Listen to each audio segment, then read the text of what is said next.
Hello and welcome to Mining Indaba 2025. And today I'm speaking to Shagan Lawson, who's the CEO of Thor Explorations. Shagan, thank you for joining us. Thanks for having me. No, absolutely. Now, Thor Explorations has been a trailblazer in the Nigeria mining sector. Talk to me about Segilola, the progress it's made and plans for the future. Sure. Look, we started building Segilola in 2020, started producing commercially in 2022. So we've had 3-4 years of commercial production. Last year, we produced 85,000 ounces of gold. 2025, we have a guidance of between 85,000 and 95,000 ounces of gold at an all-in sustaining cost of between $800 and $1,000 per ounce.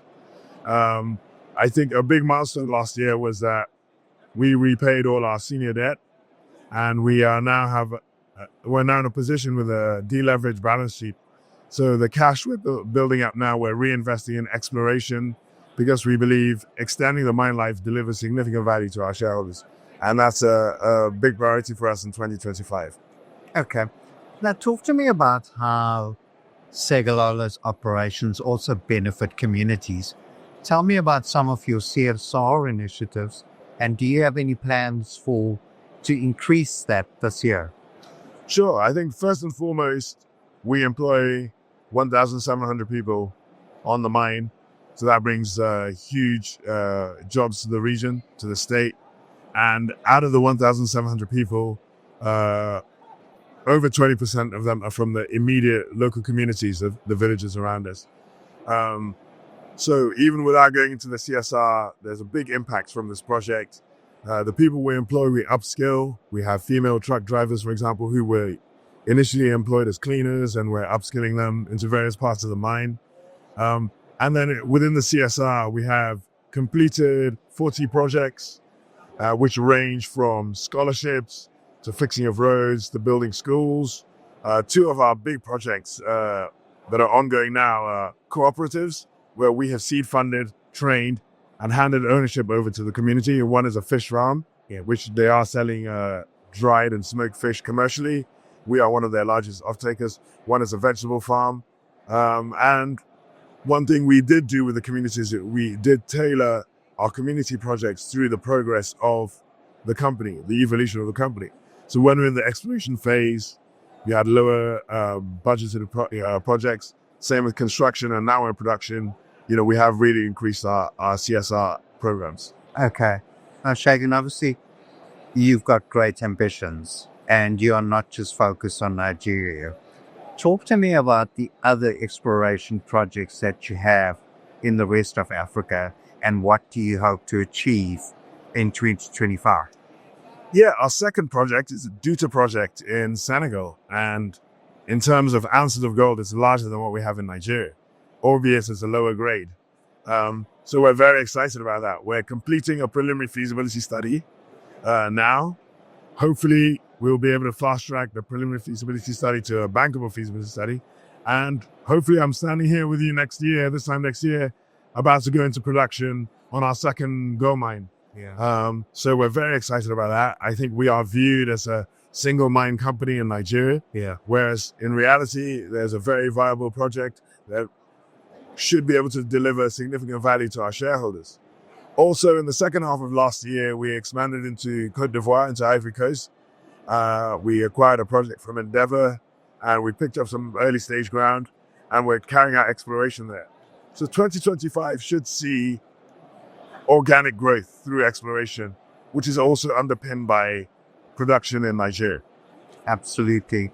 Now, I want to circle back to Nigeria. And as I said in the beginning, trailblazer in the Nigeria mining sector for many decades. What are your thoughts about the future of the Nigeria mining sector?